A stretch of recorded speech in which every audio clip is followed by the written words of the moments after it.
Say hello. Why don't you start this one? All right, welcome everybody. Let us know in the chat if you guys can hear us. My name's Alex. I'm here with Papa David. Yellow.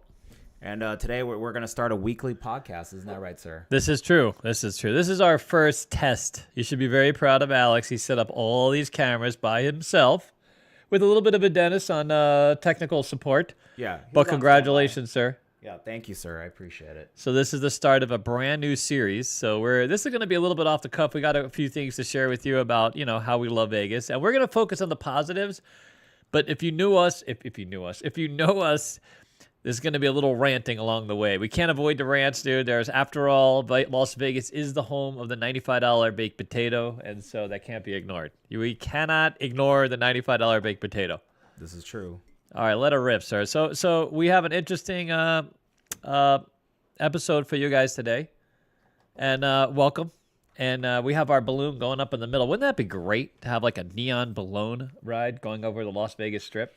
Yeah, I mean, real quick, we were just trying to get the vision is me and David doing the Eiffel Tower with the Welcome to Las Vegas sign. Check out Eiffel Tower, dude. Yeah, you can look that one up on your own time.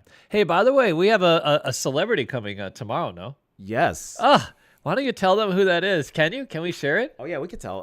If you guys don't know, she is a corn star. Yeah. Very familiar. She's been on a lot of channels. Alexis Fox is coming in tomorrow. Wow. Yeah, she's coming in. She's going to do some content with us. We're going to start collaborating with corn stars. That sounds right up our alley, dude. Yeah. I think our fan base will love that, dude. Yeah. Fantastic. You're going to do that collab. You're going to head that whole movement up, aren't you, sir? A little bit, yeah. A little bit. We're going to teach her some games, dude. Some BJ action. What do you think? I'm going to show her how to shake the dice. Yeah, the dice shaking thing is going on. All right. Yep. Well, the first thing we're going to do is we wanted to share a little bit of news, a little bit of hope and inspiration. And it's amazing. Here, do you have this slideshow? Do you want to move on to that, or do you want to say hello to anybody, or what? No, we're just saying in chat. We'll just go with it. Yeah. Okay. We're ready to go? Good. Yeah, we're ready. I mean, I just say we just get right into the meat of it. So I got to share this picture because this is the most outrageous thing, which is funny because, Vegas is very good at self-promotion, and everyone. Hey, can you do the next slide? Yes. Can you show the next slide? So Vegas is fantastic at self-promotion. So this monstrosity has been literally, and I say that because originally I got this article from the RJ. So they're trying to build this massive, property between the Sahara and Fontainebleau. You know what I'm saying? Like no one's even making it to the Fontainebleau. You know what I mean? Like they want to build something, and then poor Sahara, dude. They're losing bizarre meat. I don't know if there's another reason to go into Sahara now, but they want to build this. So if you guys are familiar with Vegas at all, this before this there was the Nets thing. Remember the All Net Arena? That was the original plan. The plan, and the guy never raised the money, or supposedly raised the money, and then there was no money, and then there was a business, but there's no business, and the idea is to have a basketball. Someplace where basketball. That's why it was All Net Arena. So that is someplace for basketball. To attract an NBA team, right? Because Vegas has got every other team now. Although the verdict is going to be out on the A's thing, or what's going to be the Las Vegas A's. Yeah, I can chime into on the Reno. The reason why is because T-Mobile has too many events between hockey and everything else going on. Yeah, there's not enough dates for basketball. I think that there's already invested in hockey. I think hockey is fantastic. I think F1 is turning into quite the debacle, but we'll see how that plays out. But this is silly. What's funny is if you guys don't already know, if you guys aren't familiar too much with Vegas, there's a guy who has a website. He's also on X, I think, X platform. Is Vegas Vitally or Vitally Vegas, right? And if you read his story about this property, it's just hilarious. And it makes sense because this is a bunch of stuff. This thing looks absolutely fantastic, right? But he goes on to say how it's like never going to be funded. It's a dream. And you know who's behind it though, which is so interesting, is Sue Loudon. Oh, really? Yeah, Sue Loudon and someone she's affiliated with. So if you guys don't know, Sue Loudon used to be a politician here in Vegas, but also she owned a few little casinos. I worked for her when she owned the Santa Fe. And you would see her coming into the property. So before Santa Fe was Santa Fe Station, there was Sue Loudon. I can't imagine she has anywhere near the kind of money that this thing requires, but it's so crazy. It's such a pipe dream. It's just like I get that you want to build up like that whole area, but it's already dying. And listen, The heart of the northern strip just left because we're no longer there, dude. We're out. We're going to talk about that later, by the way, because David's in a much better mood, man. The last couple of weeks have been very formative for us, and just thanks to you guys, it's been a really fantastic couple weeks. But okay, but anyways, I looked this up. They called it like Galileo. It's going by all sorts of names. No one really knows what the hell it's going to be called, but it's absolutely a pipe dream. All right, are you ready? We're going to get to this young man in just a second, but I wanted to share with you. I had a whole bunch of people this week come in and be like, "Is gaming dead? Are table games dead?" Do you see it? Yeah, but you added the slide. It's a number. It's this slide. Oh, you didn't get it? We'll go to the main. Hold on, let me fix this real quick. Can you fix it? Yeah. Give me 1 second. Our first time, so we'll walk. Yeah, we're working through it. Yeah. Anyways, I gotta reload. Look at this. You got to reload it. Yeah, because you added some stuff. Oh. You see it now? Yep. I did add some stuff, dude. I uploaded. Boop. There we go. Okay. All right, good. All right, so here, slide number 2. Back to that. Look at this. So this place used to be the Hotel Continental, and then the owners of the Hotel Continental had like a war, which it was fantastic. I was living on Paradise Road at the time, and so it used to be the Hotel Continental. If you guys might not know this because I keep pointing over here. I should point over here. So this is the Silver Sevens, okay, the Silver Sevens Hotel. So it was the Hotel Continental. Then it was called Terrible's Casino, which that was a terrible. We have Terrible's is a gas station chain out here, right? But to call it Casino Terrible's was kind of like a missed opportunity there. You know what I mean? So they renamed it Silver Sevens. And it's always been a local dive place, but, locals like it. So the owners got into a war, and one of the owners put up a fence around the property, and I'm out walking so I used to walk to the athletic club, and I'm out walking, and there's this big ass fence encircling the entire property, and employees literally at the fence trying to figure out what happened. Like literally, they put up this fence overnight, and the next day there were employees literally at the fence trying to figure out, just locked out because they couldn't get, they had fenced off the entire property. It was crazy. So I had heard, I don't know if this is a fact, but I had heard it was an argument or a dispute that they had between two of the owners. And so one of the owners just said, screw it, I'm putting up a fence. But anyways, they ultimately sold out to the people that own Terrible's gas station here in town. Yes, Terrible's gas station.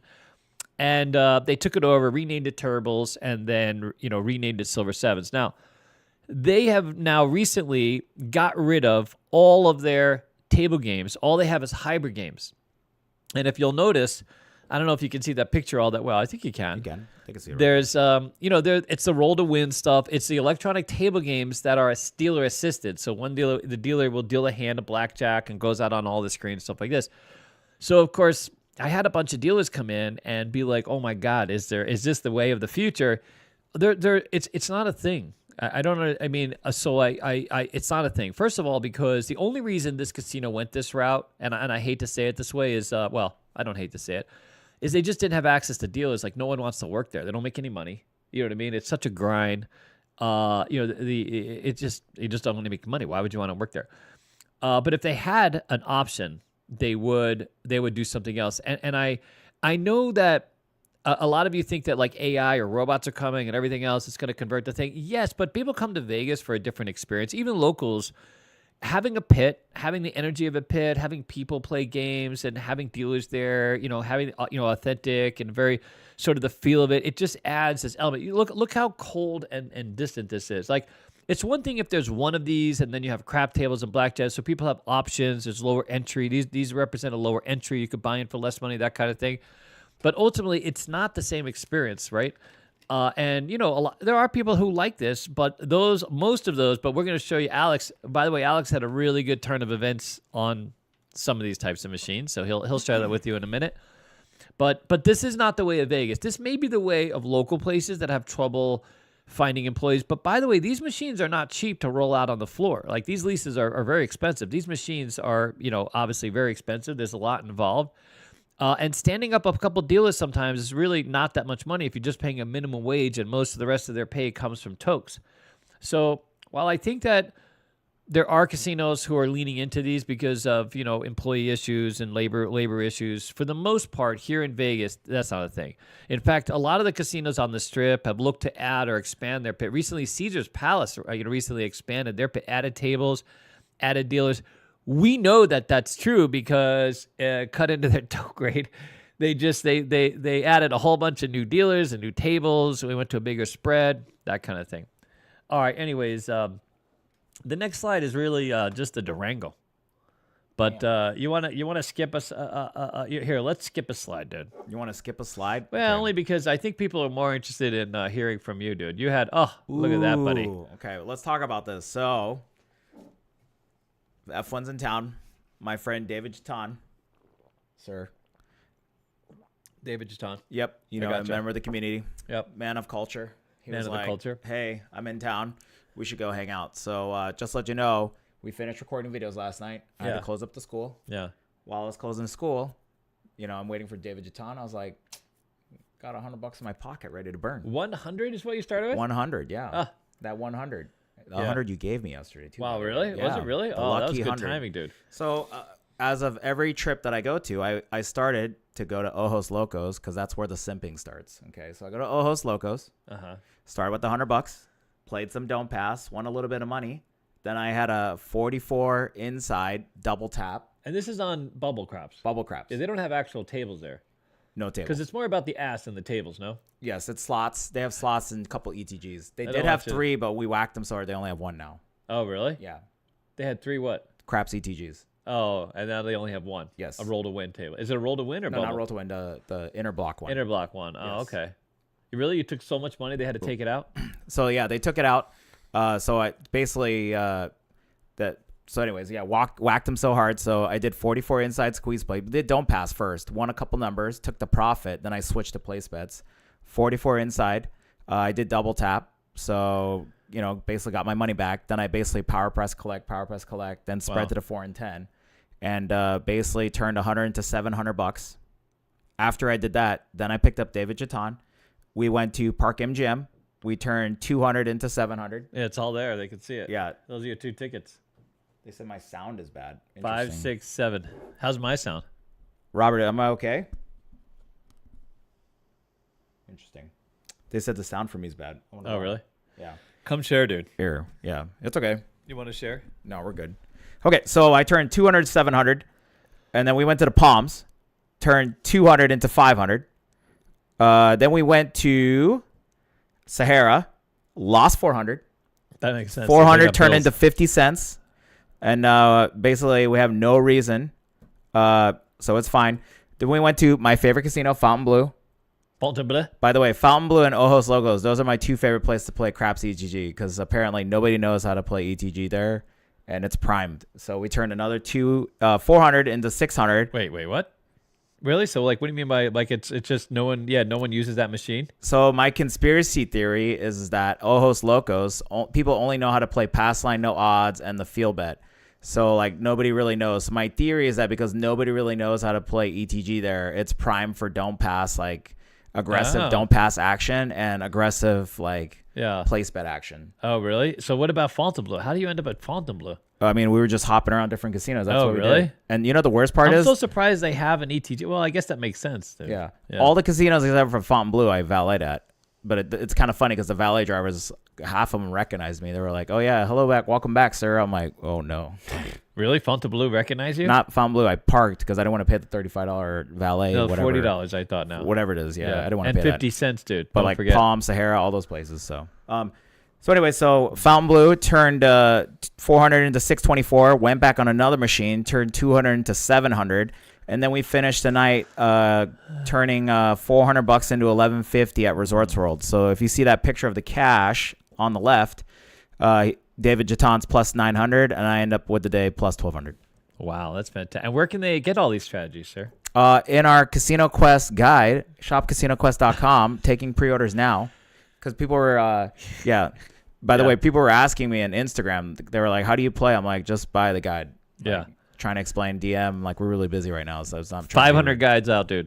500 strategy guides. And thank you very much, by the way. It's been a fantastic week. In fact, we're still mailing them out. So if you've ordered yours, we had so many more orders than we did last year. And this guide, by the way, is big. Hey, can you grab one? It's a big fat guide. It's not like we did that smaller magazine. This is a big 40-page. It's got a couple notes pages and a credits page, but for the most part, it's this. It's a big, full-size thing. And so we have, there's no more signed ones. If you can stop by and come by and sign them, but we spent hours. It took us basically 2 days to sign them all. But this has all the roulette strategies. But the crab strategies are coming out next. So there's the pre-orders available still for that. So if you want it has GM Spin, it has some of the best strategies we've done. For this last year has been some fantastic strategies. So it has GM Spin Ultimate. There's a few variations of that, which are fantastic. All right, congratulations, sir. Wow, that $100. So my commission is no. All right, dude. I'll give you a commission later. Yeah. Oh, see, there goes that. He deleted that comment about us kissing. I guess that's weird. Mm-hmm. All right, so check this out. We're trying to interject some news. To kind of give you guys a heads up of what's coming, and you might as well just go into the food stuff. I mean, we can do the Durango. Yeah, we'll switch it. So me and Dennis finally got around to Durango the other week, and we love it. I mean, so I've been to this property a couple times. I'll be honest, GVR is like my favorite of all the station properties. I like Palace, of course, because they're right here, and I go to Palace a lot to play Keno. They have the best Keno. My 44,000 nickel win on a Keno machine, and that was a GVR. I believe it was a GVR. But I started that day with only $140. I don't know if it plays out in that whole thing, but I did a low roller to high roller. So I started with $150 and parlayed it. You see what I'm saying? I won a little bit and parlayed it. Now, just to be clear, how much did you win? $1,200. Oh, so 44,000 nickels for those of you still working on that. It's like $2,200. That was starting with 140, but you started with less, so we understand. And then craps is a bit of a higher. You. By the way, we're going to talk about the risk profile thing later. There's a lot of people that can't get to those kinds of wins because you have to be really willing to put it out there. You know what I'm saying? Like 100 to 1,200 is kind of a steep chase, dude. You know what I'm saying? Well, anyways, this is the new Durango, and it's been so successful. They already have an expansion planned. They're going to start digging. They're adding a bigger casino floor. They're adding more parking spaces. In fact, for a while, we couldn't even get in to enjoy the food court. We finally got over to the food court and had some pizza. It was fantastic. So this property is really turning out. If you get a chance to come by, it's really quite something. It's not far from the strip, so an Uber should cost you like $20. It's pretty close. You just go up to 215 up to Durango. And if you get some time to check it out, it's become another favorite spot here in town. All right. Dude, the next slide's gonna amaze you. It amazes me here. If you didn't know, Alex is a big foodie. Like, really is. He knows food like nobody's business, dude. But tell him what we got here, sir. All right, we're gonna go back and we're gonna show you guys. Yeah, go ahead. Go ahead. No, just making sure everything's dead. Oh yeah, it's always dead. Go ahead. So I went to Resorts World the other night. I went to so Saturday night. There was UFC 309. So before that, I had a dinner, and my friend over at Kushinori, head sushi chef, gave me a special omakase. Omakase meaning like special, like his special of what he's got. Omakase is a special thing. Yep. Fantastic. Yeah, omakase. Yeah. I've been there, by the way. I've actually enjoyed the food there. I didn't have sushi though. I had noodles. Yeah, it was. They don't even have noodles on the recipe. I'll tell you how to get the noodles later. But go ahead.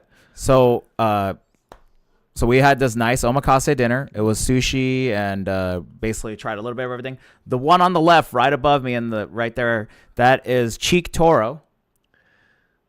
That is the fatty part of the tuna. The one on the cheek left side. Yep. It's called cheek toro. Cheek toro. Toro meaning like the fatty tuna. It literally melts. The ass of the fish? It is. It's like Wagyu but fish. Oh, okay. With caviar on top. Caviar. 2 pieces, $90. So that's $180 right there. Yes. For 4 pieces, dude. Yes. Yikes. So basically 2 baked potatoes on 1 plate. Yes, but this is actually like legitimately worth it. Really? Yeah, it was It's fantastic. not just some agave. It was really good. And what's the rest? Can you tell us what the rest of it is? Because we're dying to know. In the middle right there is a crispy rice. So they take rice, they fry it, and on the bottom, they have a yellowtail mousse, and then on top is sliced yellowtail. And then on the side is a seaweed. So basically, but it's a crispy rice, basically yellowtail and yellowtail. Fantastic. It was amazing. I don't know anything about sushi. Yeah. I know mayo wrapped rice with like shrimp. Now, I just want to let everybody know, I understand if you have some sort of like, issues with eating fish, let's just say, or whatever dietary restriction. But really, it's fantastic. Like eating sushi, like real high quality sushi like this, it's really life changing, sir. You should try it. Life changing, yeah. Japanese it'll clean you right out. Yeah. The Japanese lasagna, California roll with mayo and cream cheese does not count as sushi. That's fantastic. That even sounds good, dude. No, avocado roll does not count. I'm not big on avocado, but I've had sushi a few times and really never, other than the California roll. I love the California rolls, dude. I'm literally your atypical white guy in a sushi parlor. Sir, there's way worse things you've put in your mouth. I will tell you right now. You gotta put that sushi. You gotta come with us. That could be true. Hey, chat, can you convince David to go eat some omakase sushi with us? I went to this restaurant, by the way, with a friend of mine who literally just loves sushi, and I was trying to get them to go to the Italian restaurant, but they didn't. Italian. I would eat Italian almost every day. Italian and Thai food almost every day, but. So I don't know what to order at Japanese place because I'm always afraid that they're going to serve me something that's crawling on the plate, dude. That I got to literally, this is an experience I had with the mallet and some live fish that is everyone claims it was dead fish. It was just moving around. I don't know. But we go to this restaurant. Yep. And I asked the guy for noodles. He said they don't serve noodles. There's no noodles on the. It's all about the sushi and fish and different stuff. And I was like, listen, I was told to come here and to ask you. What do you serve your employees? Because your employees don't eat sushi all day. And he's like, listen, I'm going to have to go out back and ask. Because I said, I know you guys have noodles out back for your employees. You can make me some noodles. And he literally went out back, and the chef agreed to make me noodles, dude. He literally came back and said, and they made me some noodles. Now, the thing that was kind of disconcerting is, and I've since clarified it, but if you guys have a cat, if you own a cat, and every now and then the cat like regurgitates, it kind of pukes up, and there's like this white foam. Those of you that have like the white foam. So I get these noodles, and it's got some other side thing to it, and there's this white foam on top of it. Literally look like cat puke. I'm not sure. By the way, it was fantastic. The meal was fantastic. I had a wonderful time, and it was delicious. But it's just appearance-wise, Americans like things nice and polished, dude. You know what I mean? We don't like it it's got to look a certain way. It's got to be presented a certain way, right? That's why they give presentation is so important, dude. That's why they put that foam on there. Or you can really? just do what I do and not eat at restaurants that put foam on top. Okay, well, this was that. Okay, well, anyway, so I can say this is one of the few Japanese places that I've actually enjoyed. So what did you pay to go here? How was that experience? So basically, the head chef is a friend of a friend. Uh-huh. So I just paid a flat fee, took care of it. So And he hooked you up. but yeah, basically it was $900 worth of sushi for two people. $900. It retailed at $900. You ate what would have been $900 in sushi. You ate Yes. all of that. Yes. Holy crap! I could have eaten Are you more. kidding me? Yeah. You go to that place and you can order 900. Like if you legitimately didn't know anybody and you had to walk in there with the wallet, you would have paid $900. Your bill would have been $900 just for you. Yes, like for example, like that roll on the right just explained, that orange stuff on top, that's sea urchin, plus with a bunch of different fish, and there's some other things in there. That roll is $31. For each one of those. Yes. Now, you mentioned sea urchin. Is because sea urchin's expensive? Yes. Can I catch it on my fishing rod? I mean, you could in Santa Barbara. Right? Yeah. I'm going fishing, dude. Apparently, there's a market for sea urchin. Holy crap. Are you kidding me? You ate $900 in food? That's a discount over the baked potato, dude. Yeah. I mean, the best part is the person I brought, she couldn't eat it. She couldn't eat it? She couldn't finish everything, so I just ate her stuff too on top of it. Wow, so you might have had like $1,500 of sushi? No, so out of 900, I probably ate like 600. By the way, that scares the crap out of me. I'm never rolling in. If I go eat sushi, I got to go with you just to keep a track of what I'm in, the money. You know what I'm saying? Because I could see myself getting carried away. The next thing you know, I'm in $900, dude. And did they tell you how much this costs as you go through it? Did they let you know? I mean, I looked at the menu, so I kind of calculated in my head as we went through it. It's all posted. The prices are all yes. there. Fantastic. All right.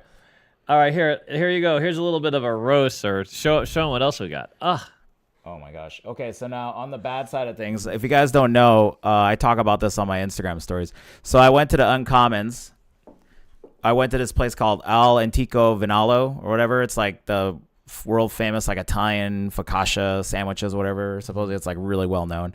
No. So I got this sandwich. It's called the Boss. If you look on the right side, it is prosciutto, I believe truffle cream and some sort of cheese or whatever. And it was probably the most mid sandwich I've ever had in my life. And it was, by the way, that sandwich was $20. Yikes. It was the most mid sandwich. Did not taste delicious at all. I actually gave it another try. Went a couple days later.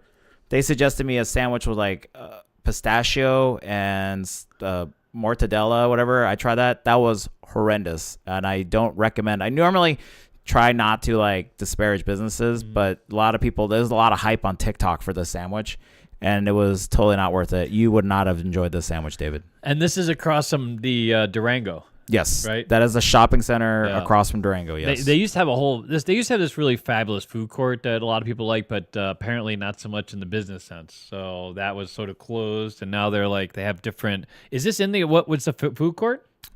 I'm not sure. No, the food court is like kind of toward the center. It is on right when you turn in. It's like on the side, basically, right when you enter. All right. Well, here, let's pull up that next slide, buddy. Okay.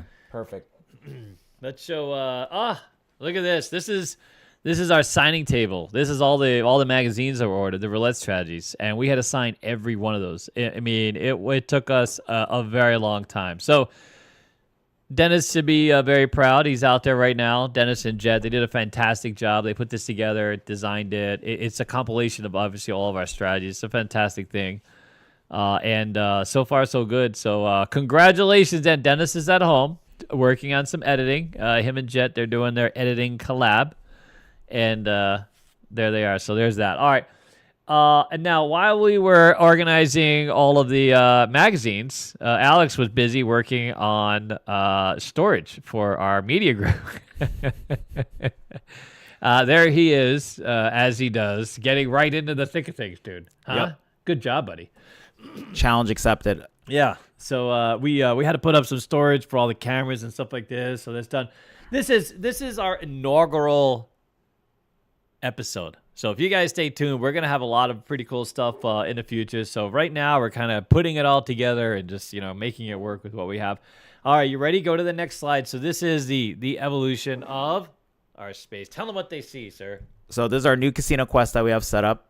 So in the center room of the school, so we're at 10,000 square feet. Yeah. That center room, by the way, you can enter from the outside, right? We have door outside. We have a sign. We're going to put, we're going to have some parking spots. Everyone's going to talk about that. But right when you walk in, we do have a retail space. We do have T-shirts. We do have everything set up. We do have seating area. We got 3 TVs that show sports all the time. And we got 2 table games. I mean, 2 craps tables. We have a roulette, European roulette, and a blackjack game.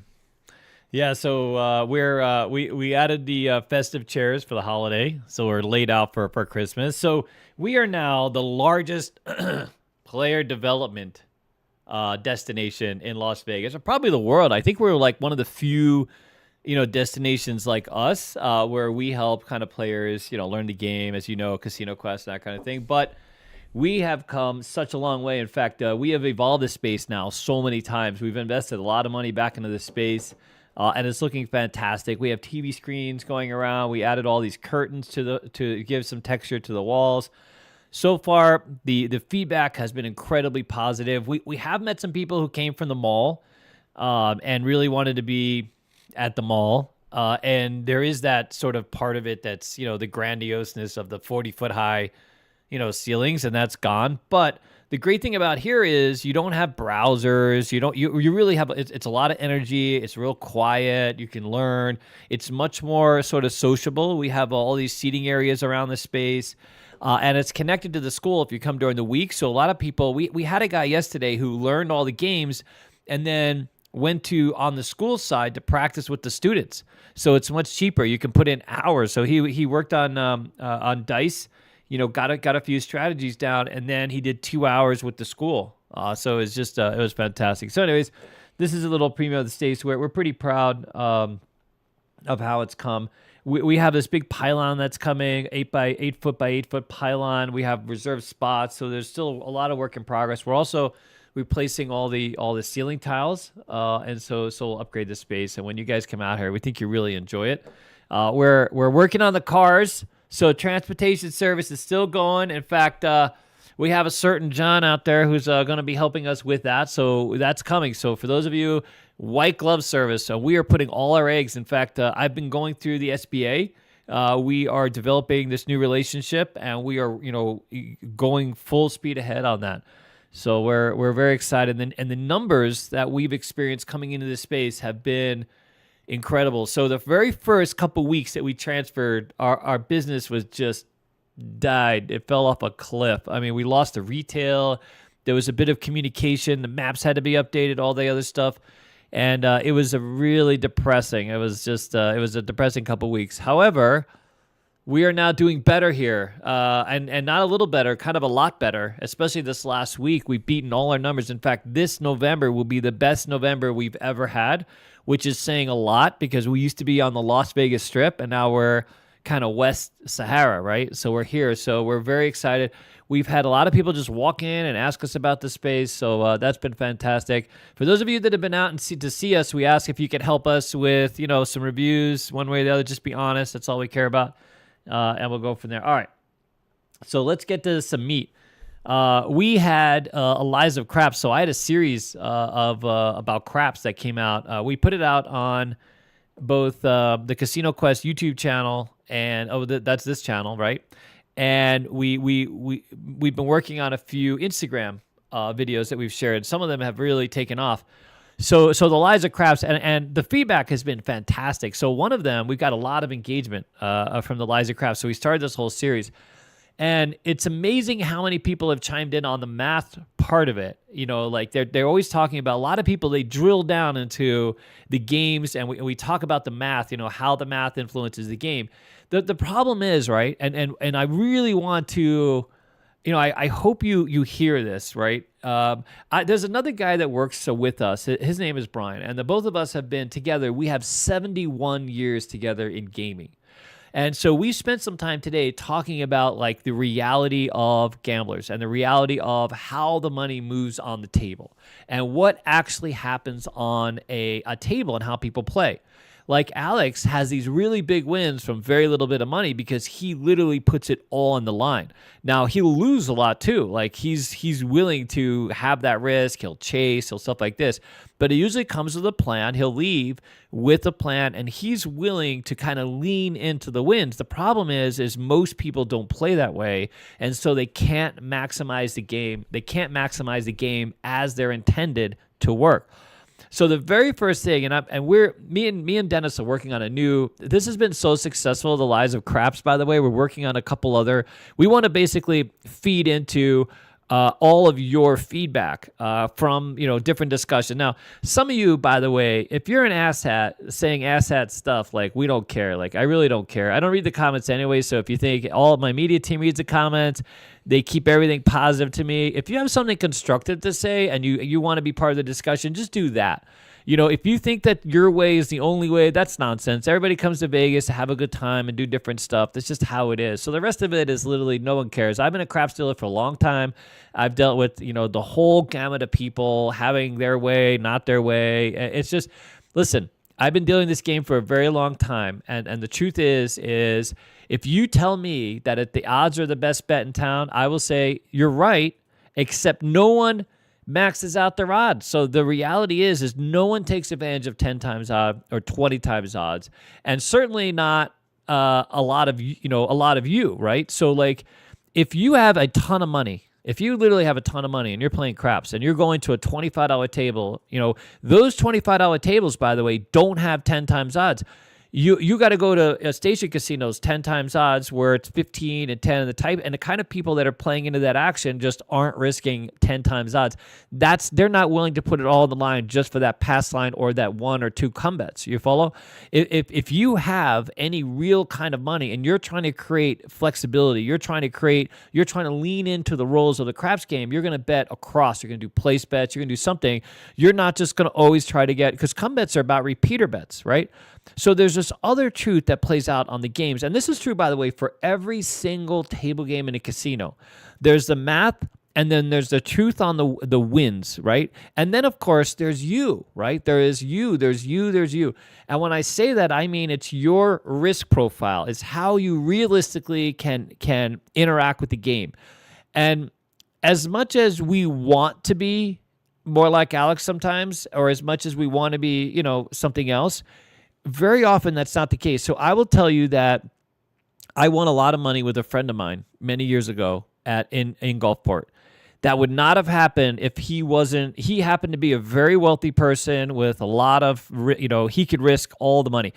I was not in that position. In fact, I've never been in that position. I mean, I don't like to risk a lot of money. I like to start with a little bit of money and then build it up, and then I will do gold tiers, and I will keep moving the goalpost and that kind of thing. But I'm not someone that if I see a purple on the game, I get nervous about that. Like maybe if there's one day I could go out with Alex. Alex can influence sort of my risk profile a little bit and move the needle, but I get nervous when there's too much money. And that's true for a lot of people. We took a guy out on one of our BBCs who was really invested in gambling a lot of money.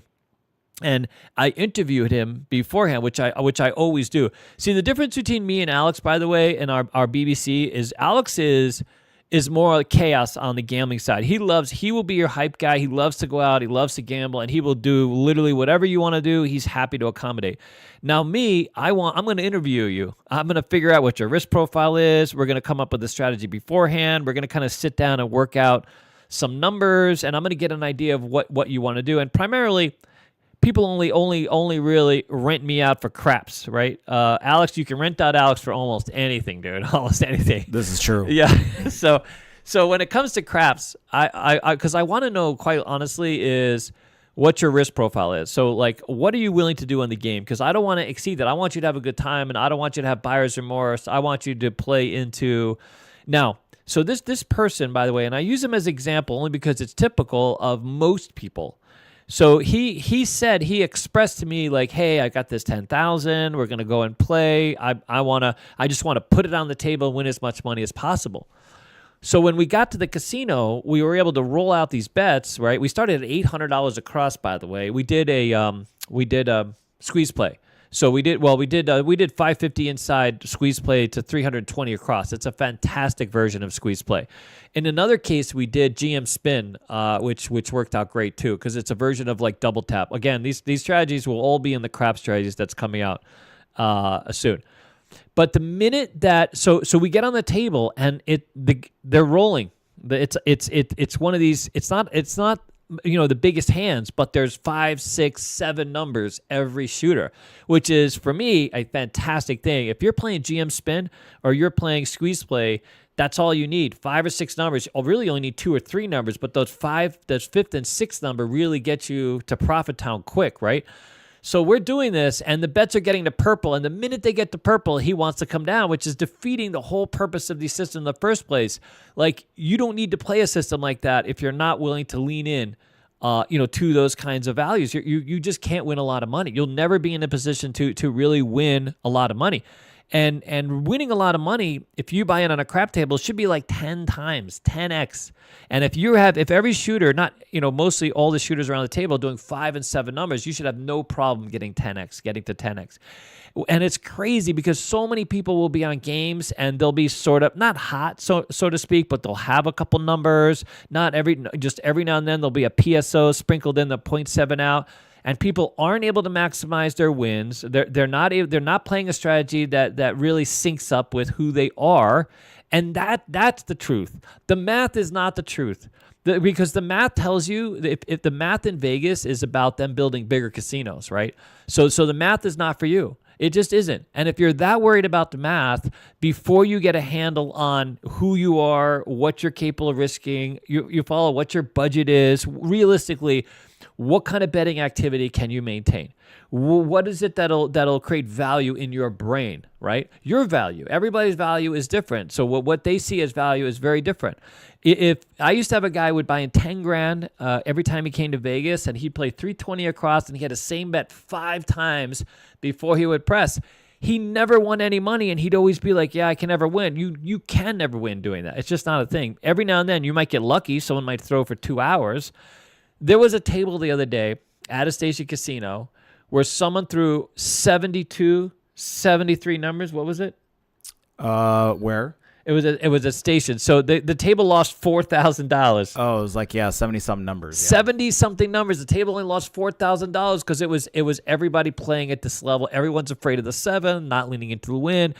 Literally have no real understanding of what it is they're playing, what it is they're trying to accomplish. You follow, like, all of these things play in.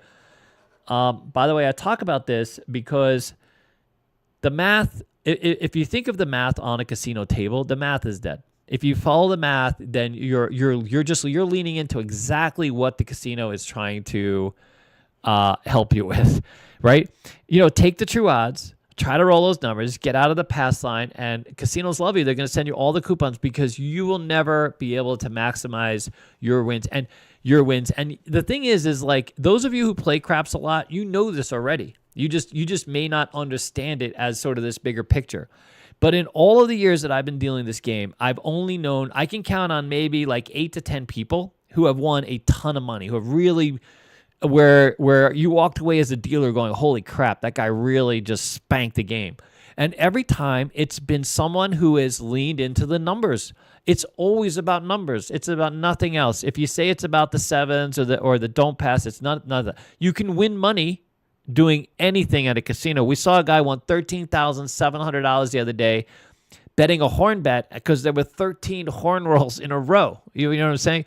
So like anybody who happened to catch that, you'd have won a bunch of money. You know what I mean? I mean, at the end, he just pressed it and parlayed it because he had so much money in the rack. He was like, screw it. Let me just, what the hell?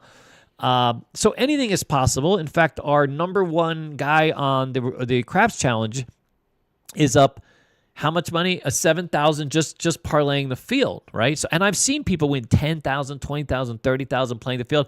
I know a guy from $100 won $10,000 playing the field, $10,000, while another guy playing $30,000 in action lost all his money complaining about the guy betting the field.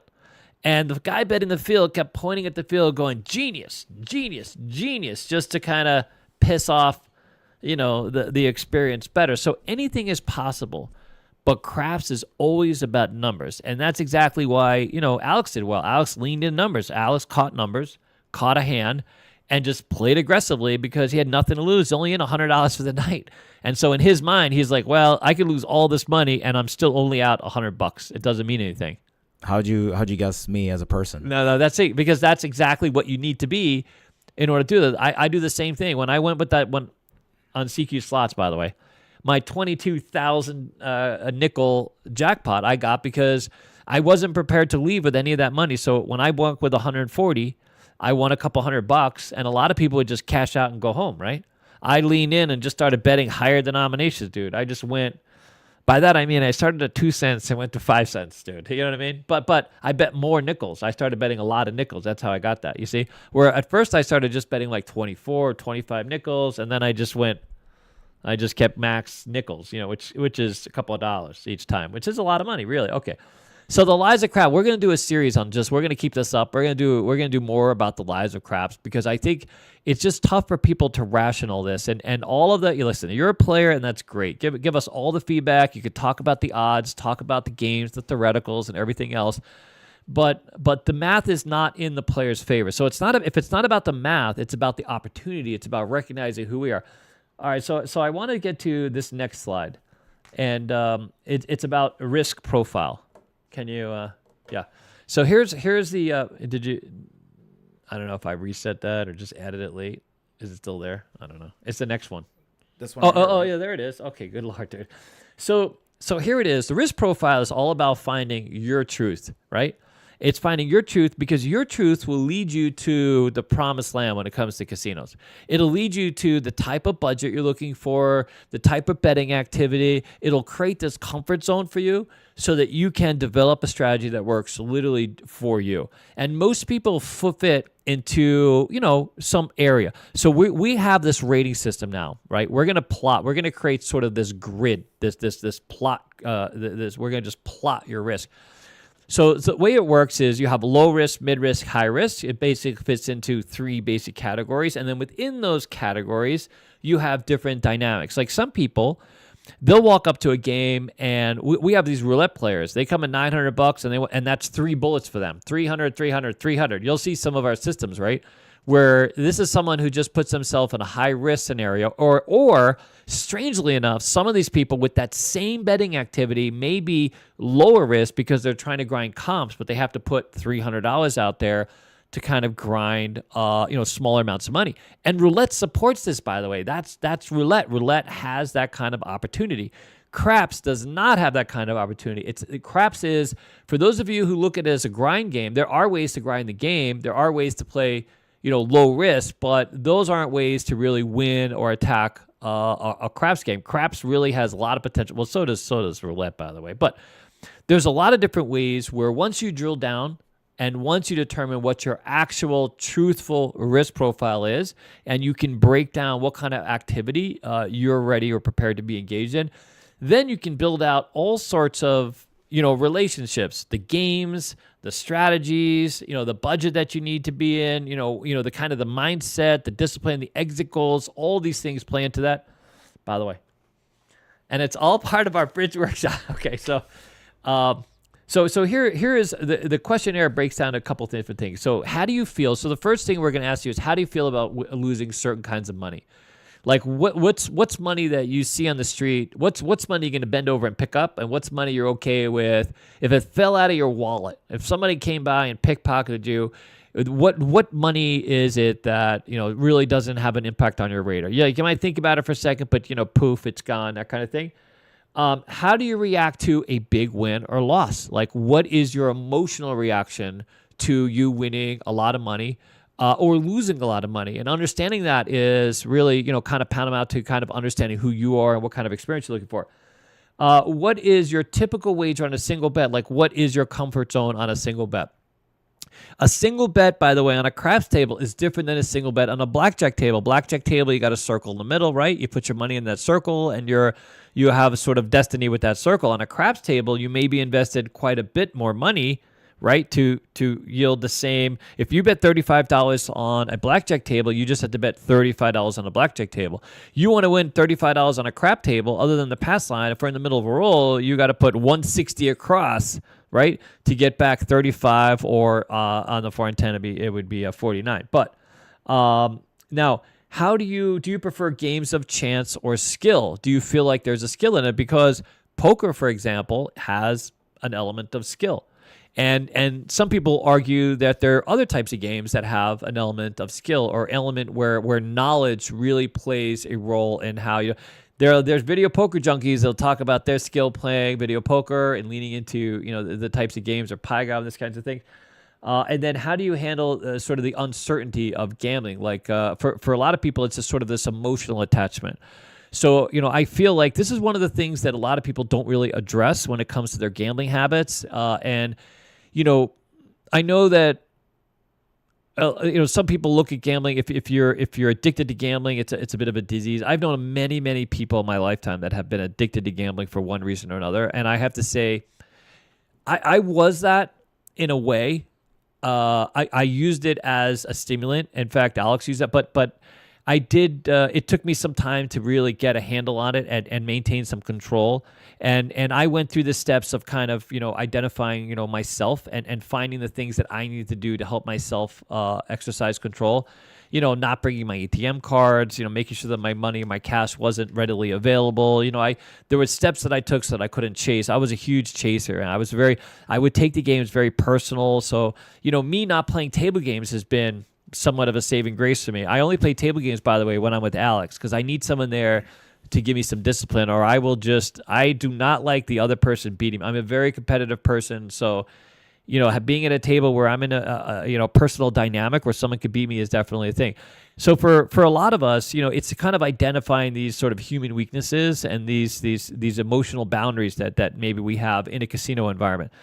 If you're someone who, I used to love betting at Bally's, which is now the Horseshoe, or the Dunes was famous for this. So if you go to the Horseshoe now, the gaming pit, you step down into the gaming pit.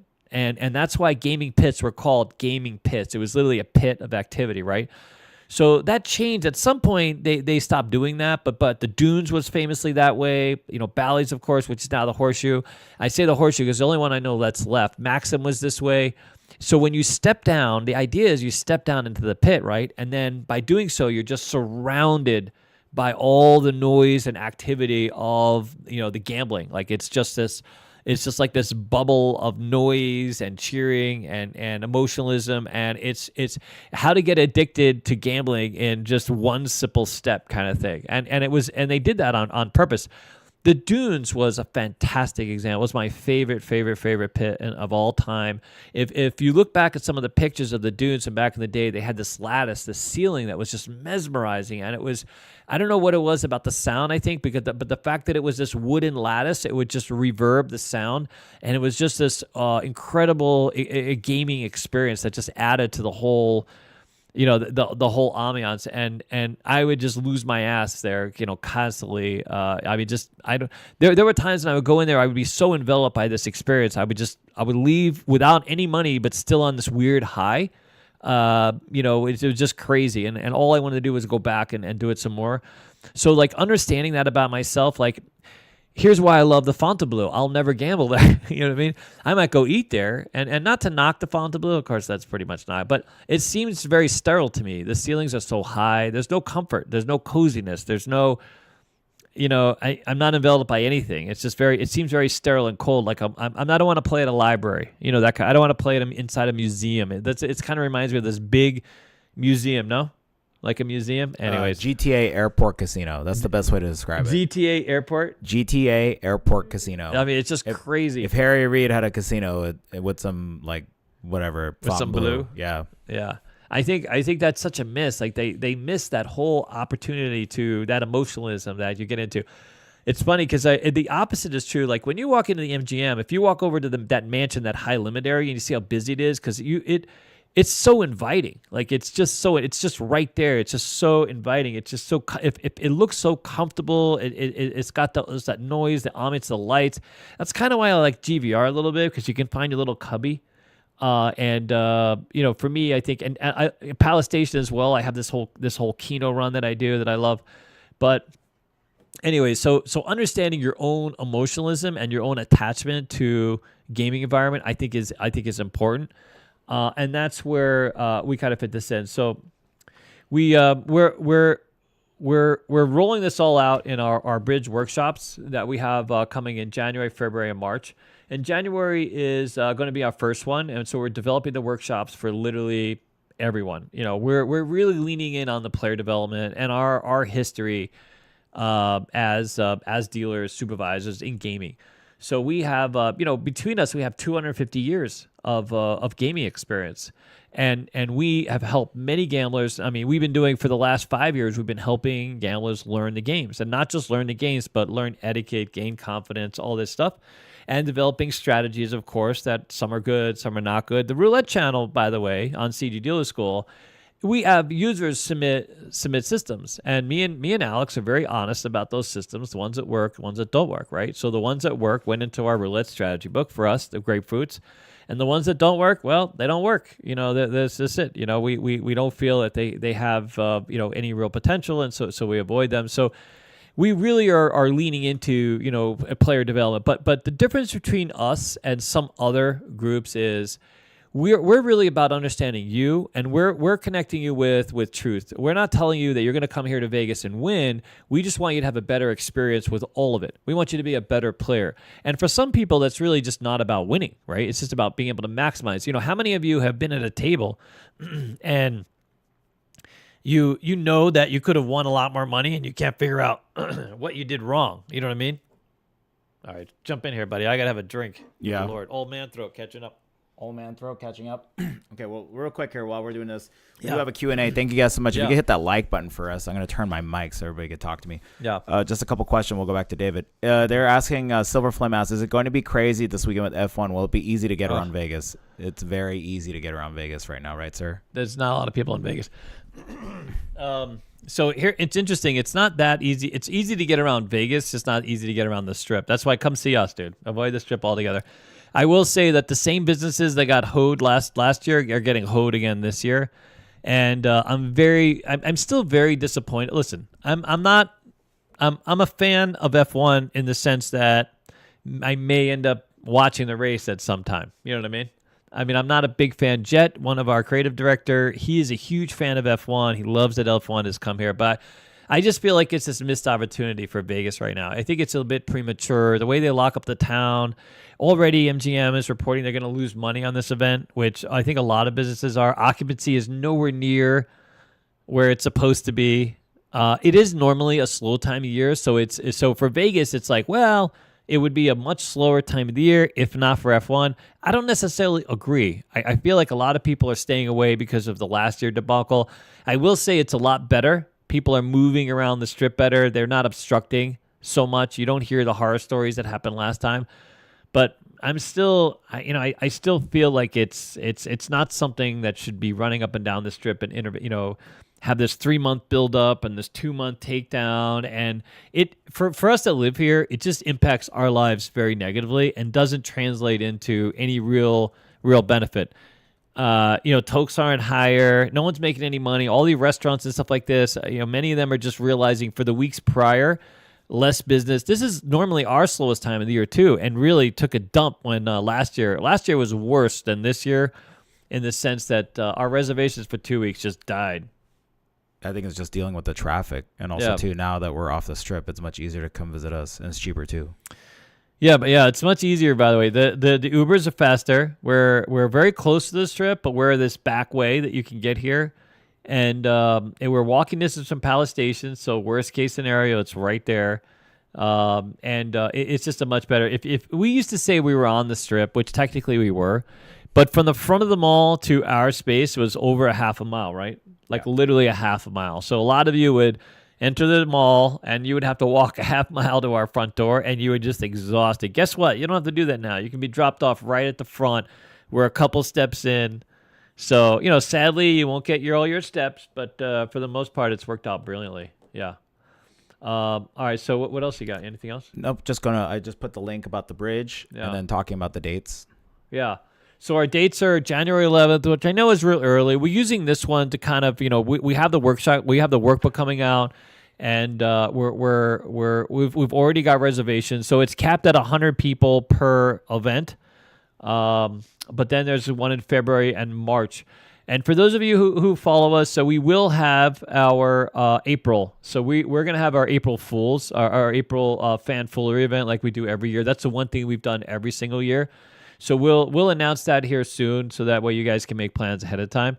But we really look forward to getting these doing these workshops with you, and it's going to be fantastic. So the Bridge workshop is Bridge stands for budget, risk, identify, destination, goal, and emotion. And we put out last week I did a video that kind of breaks it down into a little more detail.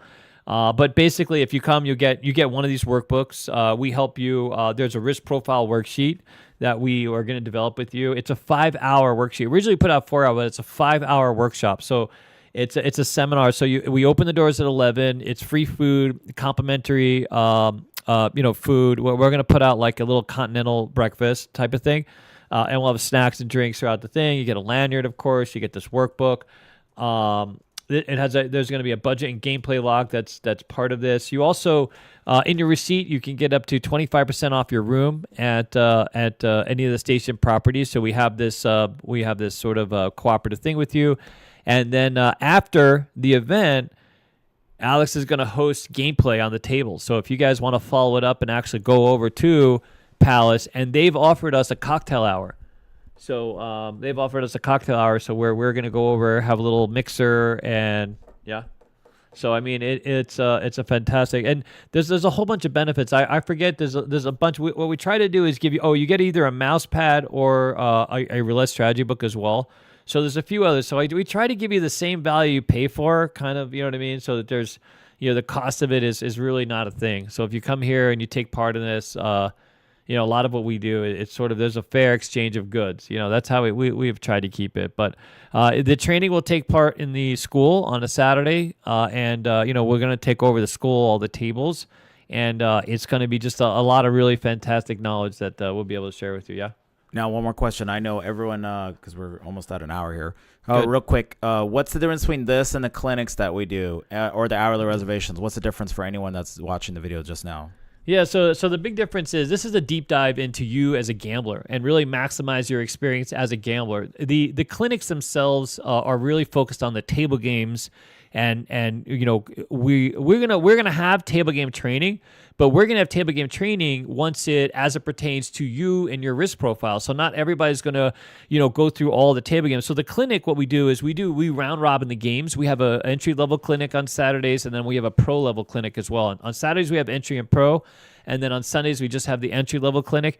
And those clinics are basically 3 games, and we round-robin the games, and the entry one is specifically. And what you do is you take, it's an hour long. Is it 2 hours at the clinic? Yeah, 2 hours. 2 hours. So you take 2 hours, and really it's just about the games. We teach you the games. We teach you etiquette on the games, and then we teach you strategies for each one of those games. It's basically an hour for dice, and then it's about 30 minutes for blackjack and roulette. Now, the pro version, those 2 hours are very focused on 1 or 2 games. So we lead into 1 or 2 games. We work on advanced strategies, advanced sort of budgeting goals, those types of things. And it's really about the games themselves. The workshop is you as a gambler. So this workshop, by the way, is good for everybody. Like whether you're a beginner, intermediate, pro, it doesn't matter. The workshop is a very unique way of understanding how you should play. It leans into the truth of you as a gambler. It helps you identify your risk profile, matching with a better budget, and then identifying the opportunities specific to you at the casino. So, for example, let's say you're a low, risk profile. We're going to find that out. Then we're going to find all sort of the comfort zones for you. We're going to find the comfort budget. We're going to find the comfort exit goals. We're going to find the comfort, destinations. And we're going to lean into, what opportunity exists at the casino, what you should be doing, and how you should be gambling to maximize, both your value, your level of excitement, whatever emotionalism you might have. You know what I'm saying? So like it's this whole picture thing that so many people miss. And that Vegas really has a lot to offer if you go about it in a better way and you sort of empower yourself in this way. So that's really the difference. Yeah, does that help? Good. Yeah. So that way people know the difference, because I know there was some confusion between the courses at Casino Quest, the clinics that we have, beginner and pro, and then the bridge workshop. Well, the courses that we do, right? If you come for a 1 hour course on the game, all we have time for is etiquette, basic gameplay, and a few strategies, right? If you come and you do an hour sign up and you're a pro, which we have a lot of people, by the way, that come and do an hour. We have people at every scale. Nick is fantastic. He can teach you So if you have strategies in mind and you want to work through them, we have people to do that for the hour. The workshop is really not for that. The workshop is really for everybody, and I think it'll help you gain insight into a lot of things. And it's funny because I really think that in the risk profile is going to be interesting for a lot of people to help them understand the difference between truth and math, right? And that's why we call it the bridge. And it's the connection to the game, but it could be a connection to a lot of other things too. Because I think a lot of us, I'll give you a great example of today, and she might be watching right now. We have this student who is fantastically intelligent, really intelligent, and just lacks the confidence to apply herself in a very productive way. Is always looking at ways to find skepticism, find reservations, but when she, with confidence, applies herself, she's great. And so she's taking my craps course, and we're going through this assessment. And you know what? This whole time, she's been very reserved, very hesitant, lacking confidence, level of emotionalism. In fact, Alex experienced it as well, right? Yes. Meanwhile, she showed up at my assessment today, and she did great. All I told her to do was stop thinking about it. You know who you are, understand who you are, and what your truth is, and and she knocked it out of the park. That's what this is. That's what we're going to do for a lot of people. Yeah. And, when you come here, we're incentivizing this first one very specifically. And then we're hoping that, you guys, if we hope you all enjoy it and you give us a great rating. Listen, we have 5.0 ratings, dude. We've been doing right by our customers and our fan base for a long time, and this is going to be one of those cases. When you guys start getting the roulette strategies, you're going to love that. We put a lot of work into it, and for those of you who need spectacles, I don't even need to wear my glasses to read it, because it's got a little bigger print. Can we show Boomer them? friendly. It's really boomer friendly. So that was one of the complaints we had last time is the graphs weren't big enough, and now they're big. Now they're fat. You see what I'm saying? They look fantastic. All right, good. Yeah. Any other questions? Nope, that's pretty much it. Before we close out, just want to say thank you guys so much. This is our first episode of Alex and David Las Vegas. Yeah. This is our first time. We're gonna improve as we go. Work my first time. I haven't done this since the Twitch days, really. So I'll work on some stuff. Fantastic. So we're gonna bring you good, positive things every week, all the good shit, and with maybe a little rant. Yeah, I think it was a pretty good format today, so it was good. Thank you guys so much. Anything else? I'm just very excited to be part of this community. Thank you guys for coming out here. For everyone that's visited the new location, thank you so much. For all of you that are coming out to see us soon, I can't wait to see you. We're both here. The whole gang is here. Sometimes on Thursdays, the media team's at the house, but we're all here. And, we had a bunch of people come in today, and I was teaching dice, and they stopped by, and they were like, no way, you guys, yep, we're here, dude. This is what we do. Yeah. Right? Love our job. All right. See you guys. Thank you, guys. We'll see you guys next week. Might be a little bit earlier. So, Bye. See you guys. Bye. And what do you say, David? Off to Keynote to unwind. And the truth is...